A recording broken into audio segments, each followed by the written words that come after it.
Hai semuanya, balik lagi nih sama kita di podcast Mondrogeni Semanca.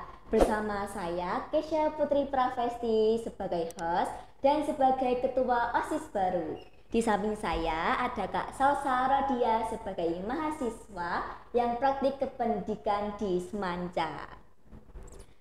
Hai Kak Salsa. Halo. Gimana nih kabarnya di hari ini? Alhamdulillah baik ya kabarnya hari ini. Keisha gimana kabarnya? Alhamdulillah baik juga. Gimana nih. hari ini pembelajarannya, seru gak? Alhamdulillah seru sih. Seru, oke. Apalagi juga cuma banyak tugas yang harus diselesain Oke. aja sama remedi. Kayak habis UAS ya, UTS kemarin ya. Jelas sih, habis UTS pusing-pusingnya tapi Oke. harus Masih udah harus menyelesaikan lagi pembelajaran gitu ya. Kalau Salsa bila sendiri nih, gimana nih kegiatan hari ini? Ngapain aja sih hari ini? Kalau aku hari ini itu yang jelas sibuk sama administrasi luaran PK, mulai dari artikel, laporan, dan seperangkat alat mengajarnya itulah pokoknya. Sama Oke. tadi juga sempat masuk ke kelas yang aku ajar, ya biasa kita kenang-kenangan sama foto-foto. Gitu aja sih hari ini. Oke Kak, kita masuk ke pertanyaan yang pertama Boleh. nih. Bisa ceritain sedikit gak sih tentang diri kakak, jurusan yang kakak ambil, dan kakak tuh dari kampus mana sih? Oke, halo semuanya. Perkenalkan, nama aku Salsa Radia.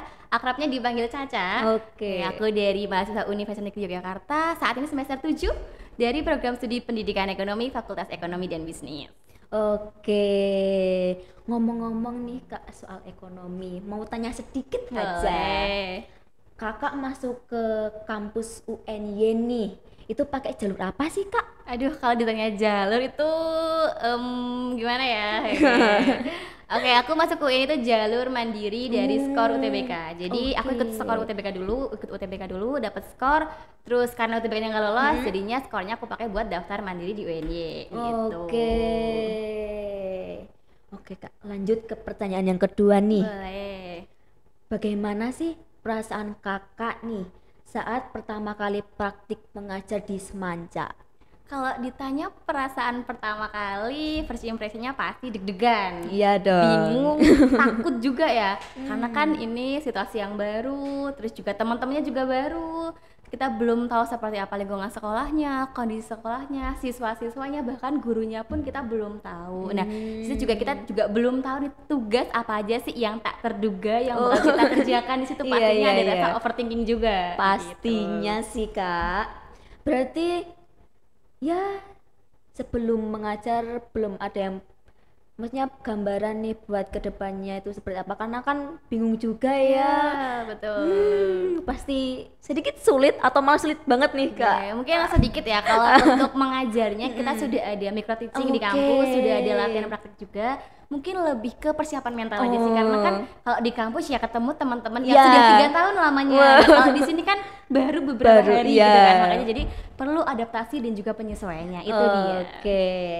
Oke Kak, lanjut ke pertanyaan ketiga nih. Oke. Apa sih perbedaan terbesar antara kakak belajar teori di kampus dan praktik langsung nih di kelas gitu? Oke, perbedaan terbesar kalau boleh ngomongin mental pasti Iya. di mental ya. Oke. Oke, kalau di kampus kita cuma belajar teori, dengerin dosen, presentasi, sesuai dari buku, cari jurnal, cari artikel. Nah, itu kan sebuah yang bisa dikatakan mentalnya aman nih. Iya. Nah, kalau praktek langsung kan kita sudah menyusun teorinya, dan menyusun rancangannya. Nah, di situ kita berusaha buat menyelesaikan atau mencapai target dari yang kita tulis, yang kita rancang. Nah, itu kan nggak 100% tuh berjalan mulus. Iya, Nah, iya, itu iya, dia iya. ya jadi tantangan. Kadang ada kondisi siswanya yang tidak bisa diatur, Iya. ataupun kegiatan-kegiatan lain yang menabrak jadwal pembelajaran. Oke. Nah, itu yang jadi perbedaan. Dari situ kan kita juga harus problem solving nih. Iya nih. Nah, kan bagaimana caranya kita menyelesaikan tugas kita dengan baik dengan situasi dan cara yang berbeda, tidak sesuai dengan apa yang kita tulis. Nah, itu jadi PR terbesar buat kita gitu sih. Berarti harus putar otak ya Kak, Bener kalau banget. nggak sesuai dengan jadwalnya nih. Nah, bener banget. Gimana caranya biar kita tetap bisa mencapai apa yang kita inginkan, Oke. tapi dengan jalan yang berbeda gitu. Oke Kak, next nih Kak. Bagaimana sih perasaan pertama, pengalaman pertama kakak nih menulis di papan tulis di depan siswa yang jumlahnya 36. Oke, kalau ditanya perasaan pertama kali dalam menulis itu pastinya juga deg-degan. Iya. Karena menulis di buku sama di papan itu beda banget. Apalagi posisinya kita sebagai pendidik. Mungkin Iya. kalau siswa nulis di depan itu mungkin masih sama aja ya. Iya, nggak Tapi ada kita beda. sebagai pendidik Iya. nih, kita berusaha menyampaikan informasi, pesan melalui tulisan di papan tulis. Nah, itu ada tekniknya, ada seninya juga. Waduh, gitu. ternyata ada teknik sama seninya. Iya, tekniknya adalah kita tuh nggak boleh membelakangi siswa saat menulis. Oh gitu. Iya. Selama ini ternyata gitu. Iya, jadi kita tuh tidak boleh membelakangi siswa supaya apa? Supaya kita tuh tetap bisa fokus nulis, Iya. tapi juga bisa memantau pergerakan siswa. Nah, karena kan di kelas kita kan nggak boleh main HP ya, Iya. nggak boleh makan juga. Nah, dari situ kita tetap bisa memantau siswa-siswa kita supaya kondusif, gitu sih. Oke. Next Kak. Apa sih momen paling berkesan nih selama Kakak mengajar di sekolah ini? Yang paling berkesan apa sih Kak? Ya, kalau dunia berkesan pasti banyak ya. Wah. Mungkin yang pertama dari gurunya yang hangat menyambut kita, dari lingkungan sekolah yang terbuka buat kita, memberikan kita kenyamanan. Yang kedua juga dari teman-teman mahasiswa PK-nya sendiri. Kita tuh satu kampus tapi Ya. beda jurusan dan kita tuh nggak kenal satu sama lain tadinya. Oh, ternyata Jadi, beda jurusan. Iya, semuanya beda jurusan. Kita my bukan God. teman dekat, bahkan kita nggak kenal sebelumnya. Oh my god, Iya. kayak bener-bener Baru asing semuanya gitu. ya, asing. Semuanya asing gitu, kita penyesuaian, tapi ternyata mereka itu benar-benar terbuka, keluarganya super duper terbangun, saling peduli, saling memperhatikan satu sama lain. Jadi di situ kita bisa lebih enjoy dalam menjalankan praktik oke, pendidikan di oke. sini. Yang ketiga pastinya siswa-siswanya ya berkesan banget buat kita. Banyak sekali ceritanya ternyata. Terus juga kalau berkesan di kelas itu pasti ketika kita mengajar, Iya, siswanya iya. aktif, mau bertanya, mau menjawab, terus juga bisa dikondisikan. Nah, ketika siswa itu aktif di kelas, mengikuti pembelajaran dengan baik, itu sebagai obat buat kita loh. Iya. Obat kita nyusun medianya Iya, kan iya, sekarang iya. siswa itu pengennya yang asik, Asik, nah, yang fun. iya. Nah, itu gimana caranya kita menyusun itu kan kita juga butuh nih effort ya Iya. buat nyusunnya. Nah, Iya. siswanya bisa mengikuti dengan baik, di situ adalah obat buat kita buat obat membayar lelah kita gitu sih. Iya sih. Oke, buat pertanyaan selanjutnya nih Kak. Tantangan apa sih yang paling sulit buat Kakak hadapi saat mengajar? Pasti ada dong Kak, ya 1, 2, 3 hal gitu. Oke, kalau bicara tantangan so far so good sih ya. Oke. Tapi kalau di kelas pastinya tantangan terbesar adalah ketika kita berusaha mengkondisikan siswa. Oke. Kayak seperti Kisha tahu lah kalau di kelas seperti apa ya kan. Banyak Teman-temannya bicara seperti apa, ya. betul sekali. Di situ kita perlu mengkondisikan siswa, bagaimana siswa itu bisa kondusif, bisa memperhatikan, bisa menghargai, dan juga pastinya selain siswa ada tantangan untuk mengatur mood kita sendiri. Nah, kita sebagai pendidik juga harus berusaha nih, kalau kita selama ini mungkin mood-moodan ya, Iya, mood-mood, bener kadang banget, bad mood. iya. Nah, kalau mengajar kita nggak boleh bad mood karena Waduh. nanti ya semuanya berantakan kalau kita bad Iya. mood. Nah, gurunya bad mood, bagaimana siswanya Iya, gitu kan? menyalur soalnya kan Nah, energinya. itu benar. Jadi dari situ tantangan terbesar adalah kita menjaga mood supaya tetap kondusif, tetap good mood. Nah, karena kalau misalnya kita sudah good mood, meskipun banyak sekali Iya. problemnya, itu insya Allah bisa memudahkan kita dalam Iya. menjalankan pembelajaran. Bisa lancar ya Kak kalau udah Ya. good mood gitu. Ya, meskipun banyak hambatan, Iya. tetap good mood ya, gitu kan. Harus good mood nih. Buat yang selanjutnya Kak, apa sih kesan Kakak terhadap siswa-siswa di sekolah ini? Kesannya apa sih Kak ya selama mengajar atau mungkin di luar pembelajaran ngobrol sama siswa gitu?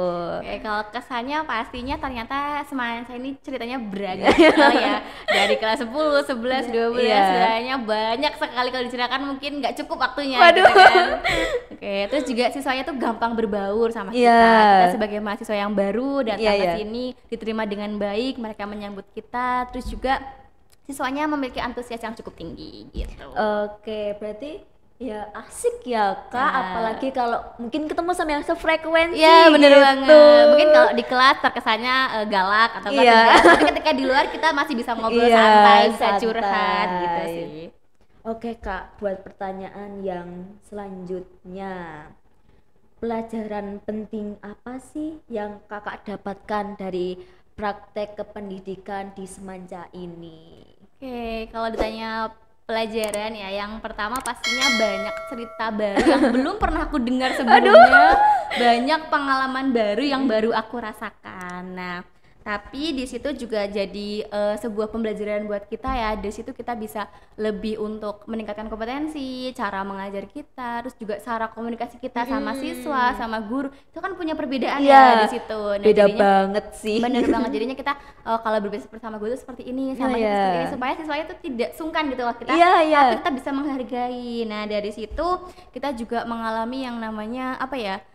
Bisa menahan diri dalam mengatur mood, dalam berbicara, dalam bertingkah laku. Karena kan kita di kampus juga ya selayaknya siswa gitu. Tapi ketika kita di sini datang ke sini, kita berposisi sebagai calon guru, calon pendidik yang sedang berusaha menerapkan teori pedagogik dari sekolah dari kampus kita. Dari situ kita benar-benar harus menahan mood ya, menjaga diri, menjaga lisan, menjaga perbuatan. Itu sih momen yang paling. Oke Kak, berarti banyak banget ya pembelajaran, pengalaman yang Kakak dapat dan teman-teman Kakak dapat banyak banget.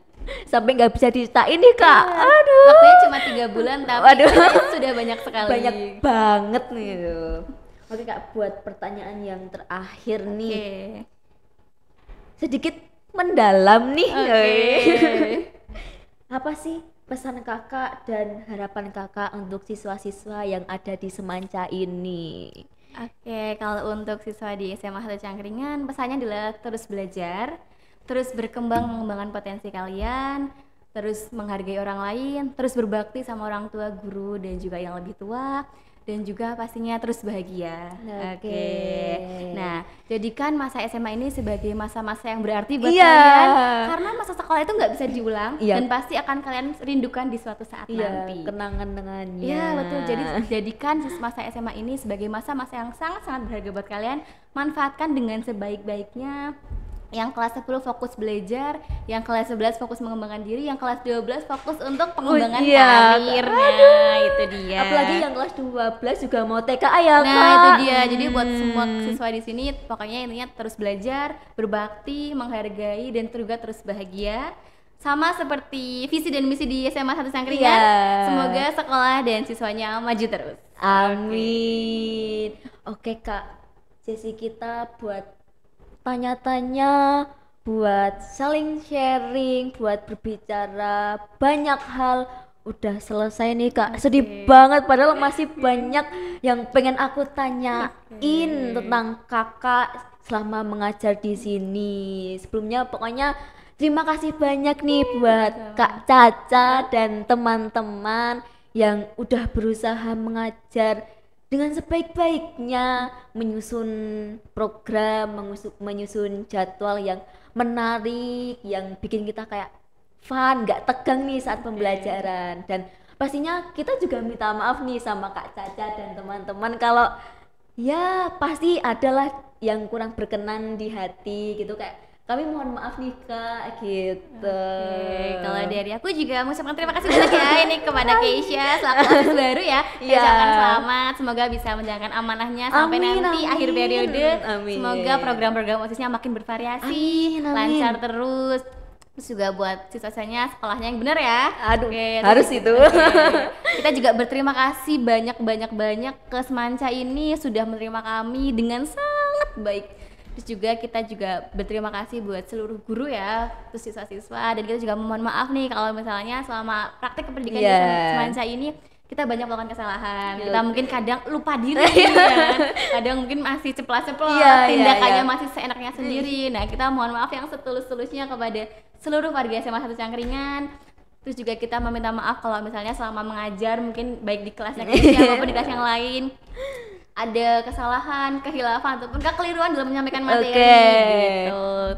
Intinya terima kasih dan juga permohonan maaf yang tulus-tulusnya kita sampaikan buat semuanya. Intinya buat Semanca the best, jaya terus pokoknya, maju terus Widya Dharma. Harus the best, harus maju terus nih. Dan buat pesan nih buat aku sedikit aja sih Kak, buat Kak Caca dan teman-teman, pokoknya sukses terus, sehat selalu, bahagia, dan sebentar lagi ya skripsian nih. Aduh, kalau ditanya itu nanti dulu ya, kita masih harus KKN nih. Setelah ini kita langsung KKN. Tuh, Nah, Ada habis KKN itu juga ada. nih. Jadi setelah 3 Oke. bulan kita PK, kita KKN. Walah. Nah, jadi kita masih sibuk dengan laporan. Aduh, jadi skripsi, kalau ngomongin skripsi nanti di belakang ya. Oke, di belakang nih. Makanya ini semangat terus buat kegiatan setelah ini, apalagi ada KKN. Betul. Pokoknya semangat terus dan Harus semangat.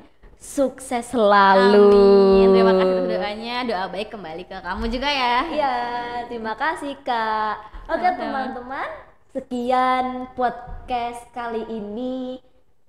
Semoga bisa apa ya? Menjadi pelajaran nih buat temen-temen atau mungkin yang belum tahu di balik Mbak PK ini, Mbak Caca ini gimana sih gitu, yang belum tahu sedalam apa gitu, atau mungkin diri Kak Caca nih gitu bisa kalian tahu lewat podcast ini.